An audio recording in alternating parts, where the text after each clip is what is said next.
after Steve's magnificent refurb of this 1944 StuG transmission, it's finally time to fit it to the vehicle. The original oil lines would have been made of a sort of bent metal. We didn't have any original ones, and these are going to be much easier to fit and maintain.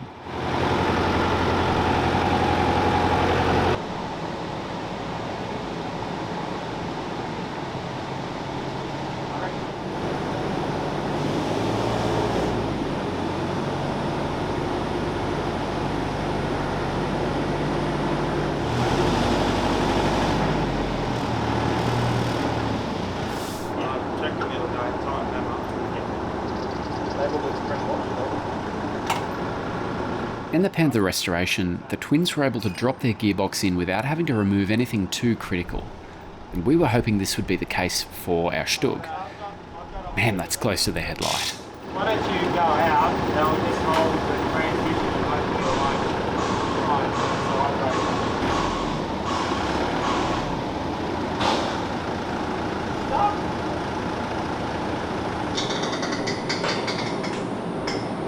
Hang on a minute.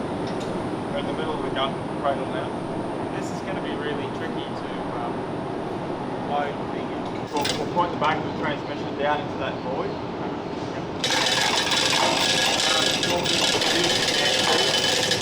Back that way. I reckon we're going to get trapped in there.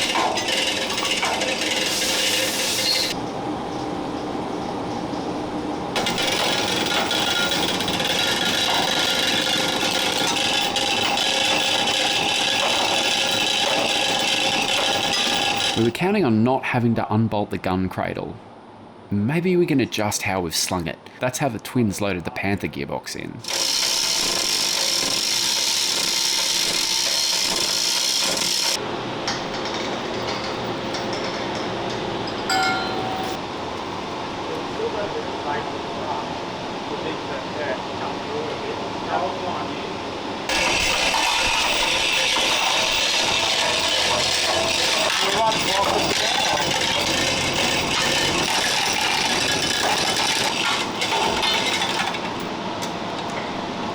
Oh no, we've got to go that way.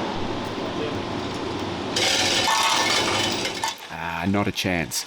It's interesting to think that if a damaged StuG came into a rear maintenance area, how much of a huge operation a transmission lift would have been.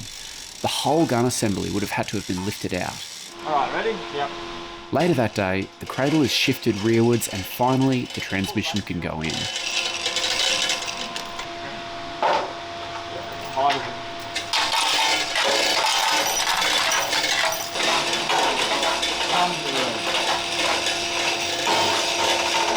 Well, we're getting close. Getting close. Does that look centered on your side? That's pretty good.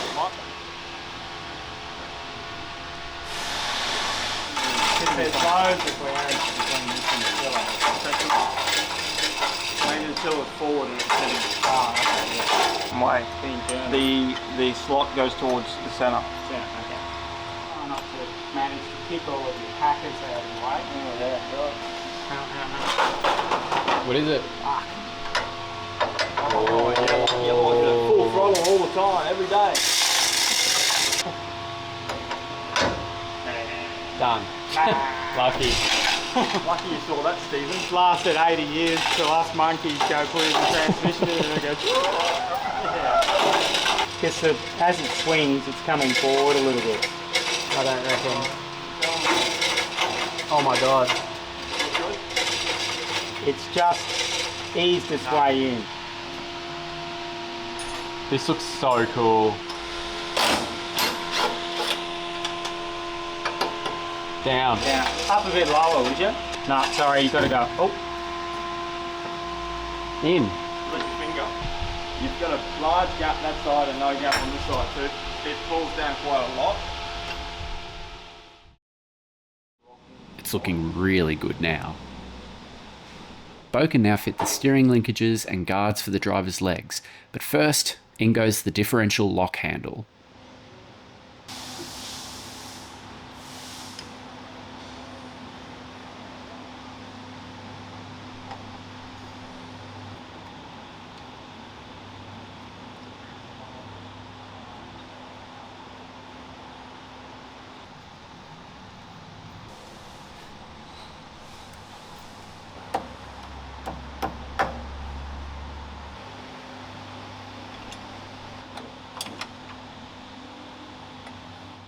Bo wanted me to mention that this is an early spring adapted to this late model system. He had to fabricate the bottom extension to it so it would fit and work correctly. So this is the steering linkage assembly. So this part here connects directly to the left-hand steering tiller.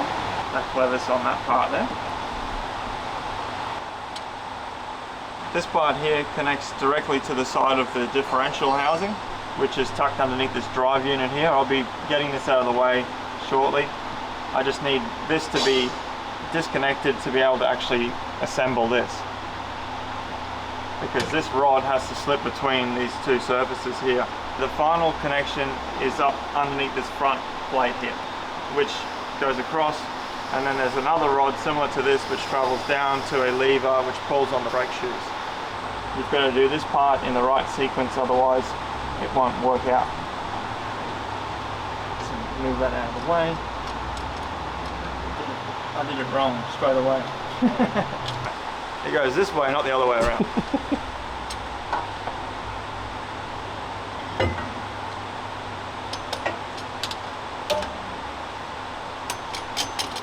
And the side that I missed the paint is facing up, of course.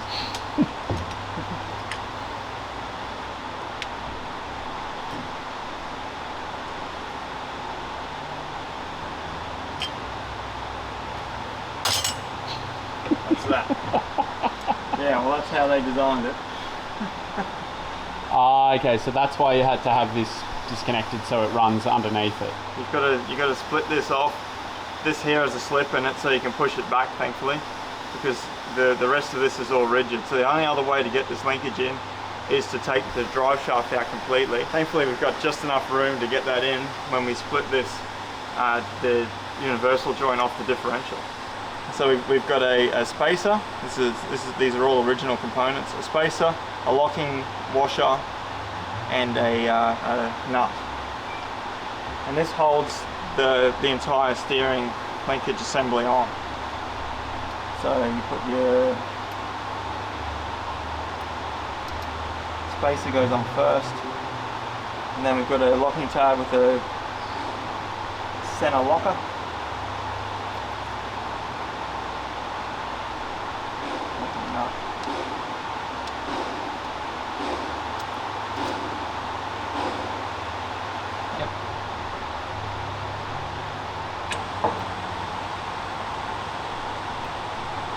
Ah, yeah, that's right.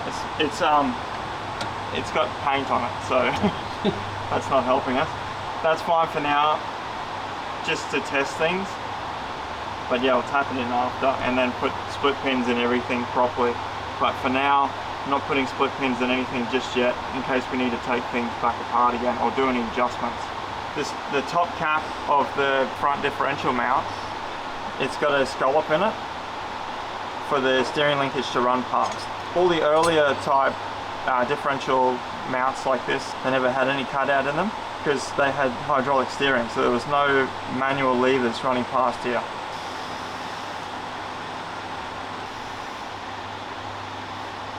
Everything's freshly painted, but it's good that they're a firm fit like that because you don't want any play.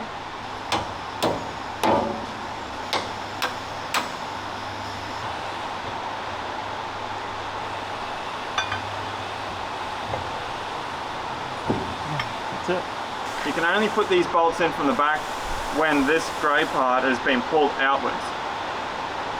When it's pushed in, you can't get the bolts in.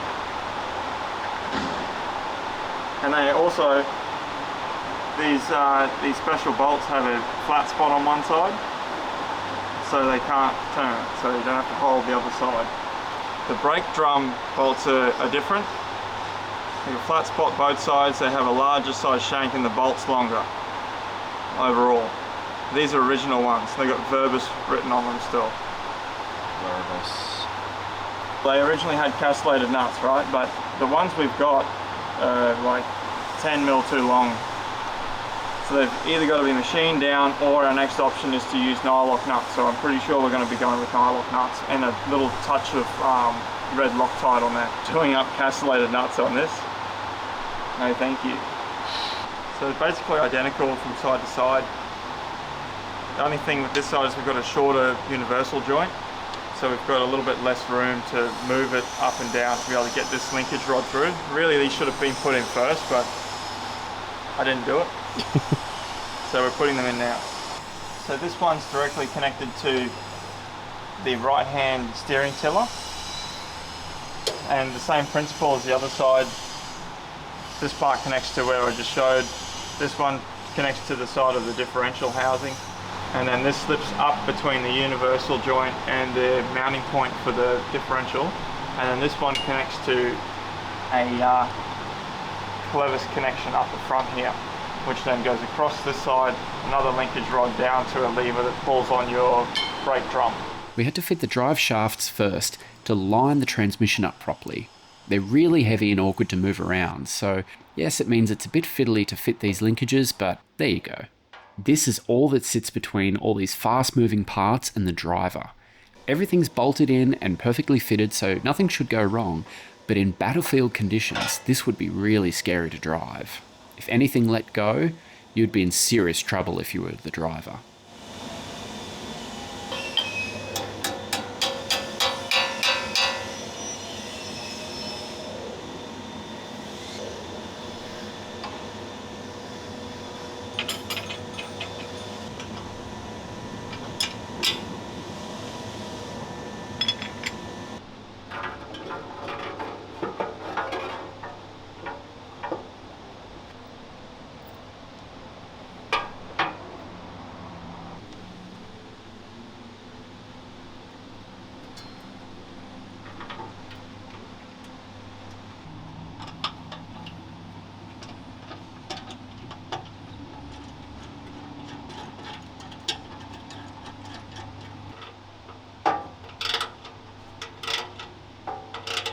This is the plate that stops the driver's feet from getting tangled up in the torsion bars.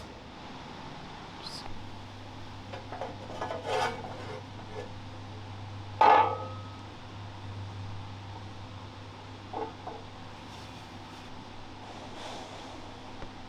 you have the little screws?